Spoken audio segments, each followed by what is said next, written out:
Hi everyone, this is Aaron for Zollotech, and we're going to take a look at the Droid Zyboard 10.1. This is Motorola's latest tablet, and it has a dual-core 1.2 gigahertz processor, 1 gig of RAM, and this has 32 gigs built in. It's a little pricey at $629 on a 2-year contract, or I believe it's $800 without a contract. So let's go ahead and open it up and take a look.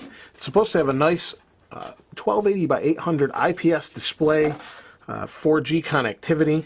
Here's the SIM card, 4G connectivity, and Corning Gorilla Glass on the front.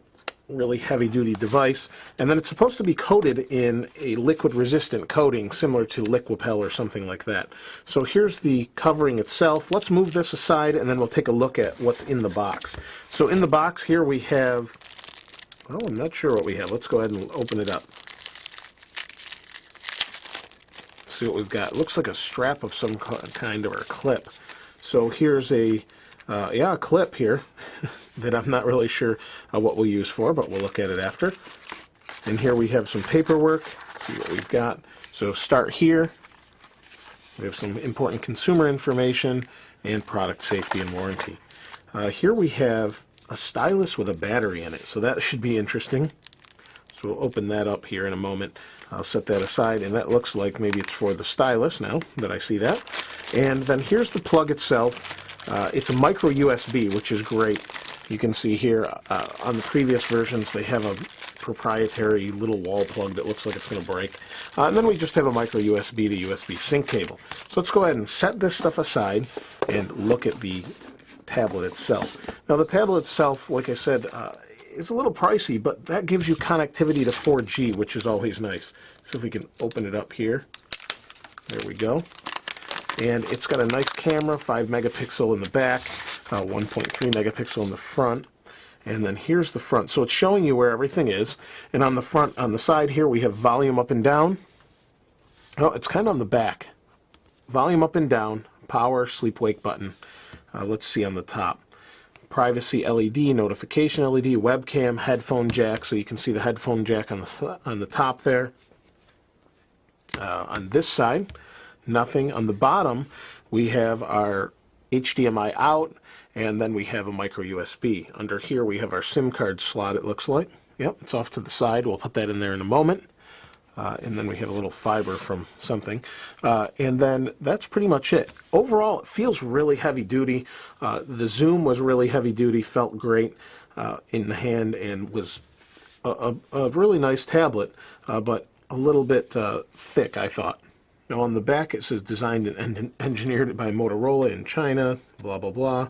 I'll leave that there for now, but you can see the back looks really nice, accented by the black, and it's really nice to see Motorola kind of doing their own tablet look. It says HD video. On the back we have 2 speakers. Let's go ahead and get the SIM card here and put that in and then see what it's like to actually use the device for a moment. Now it runs Gingerbread. If I could get this open, there we go. It actually runs Gingerbread, which is a bit of a disappointment, but they do say that it's upgradable to Ice Cream Sandwich. It says that right when you buy it, so they want you to know that it's a little bit future-proof there, I think. So we'll set that aside. SIM card goes in the bottom. Let's see if we can slide this away here, and it shows it goes in like this. And if I can hang on to it, it's a micro SIM, so it's pretty tiny. There we go. It clips into place. Let's pull this screen protector off here. It's Gorilla Glass, should be pretty good. And let's go ahead and turn it on with this button here. Dual core, like I said, has nice internal RAM, and should be plenty. 32 gigs is a good amount. Let's see here. Yeah, I looked for a SIM card or a SD card slot. Let's watch it boot up here. Nice display. Looks really nice.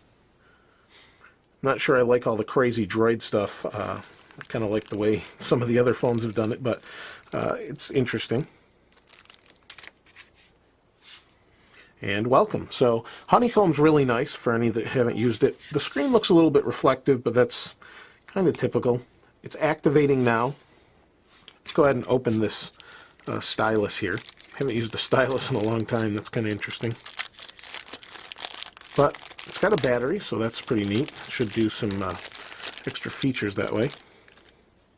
So the stylus itself is nice. I think it's probably going to connect via Bluetooth or something. Feels nice. It's neat. Pops apart, and there's where the battery goes in. Let's see if we can get that in place while we're waiting for activation here. And they've wrapped this in kind of a needless amount of wrapping. Let's see if we can pull this apart. This is in there. There we go. There we go. Can take a few minutes to activate, so figured we'd give it a few minutes. We'll get things together here, and then we'll go from there and see what it looks like once it's activated. Let me get this together, and there's our stylus. So we'll take a look at that in just a moment. I've just finished setting up the Droid Zyboard.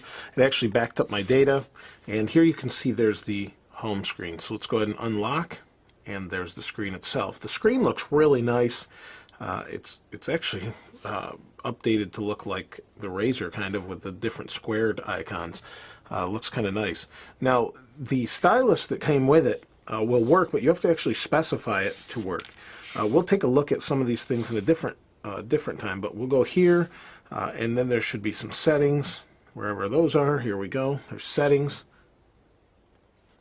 And then we want to select touch input method. So let me see if I can find that here. Language and input, input, voice input, keyboard settings, input method selector. Okay. So it's supposed to be actually under languages and input, and then keyboard settings. So let's see, keyboard, external keyboard settings, I guess. Yeah, not that. Well, there we go. So input method selector, select input, my script stylus. Let's see if we can do that. So the stylus should be selected to work. I'm not sure I'll like this, but let's see what we have here. Oh, it works. Let's go back home, and we can scroll. So should we want to go into a browser, signing into Google, okay, that's fine. We'll go here. It works pretty well. The interesting thing is, this looks a little bit different, but the interesting thing is it won't just work on like an iPad. It's not a capacitive touch sensor, so I don't know if it's talking via Bluetooth or what. But I'll take a look at that in a little more depth later. I did use the touchscreen to input some of my settings. It worked really nice.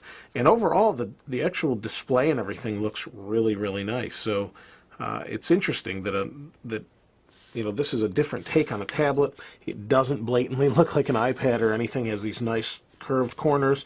Feels really nice to hold as it's rubberized on the side, and looks good overall. Once we have ice cream sandwich on the tablet, it'll be really nice to use. And there's no available updates, but that might be because of my connection. It does say I have a 3G connection, but then no internet connection, so I'll have to take a look at that a little bit further. But overall, it looks really nice. The Zyboard looks like a really decent tablet. Like I said, a little bit pricey on contract, but if you love Android and you like their tablet devices and things, this might be the way to go for you. See, it's not really working that well sometimes, and I've read that. But I'll take a look at that in depth a little bit later after testing it out. Now, if you have any questions or comments about the Zyboard, please go ahead and place those in the comments below. I'd love to hear what you have to say about it. Other than that, though, if you haven't subscribed, please go ahead and subscribe to this channel. And as always, thanks for watching. This is Aaron. I'll see you next time.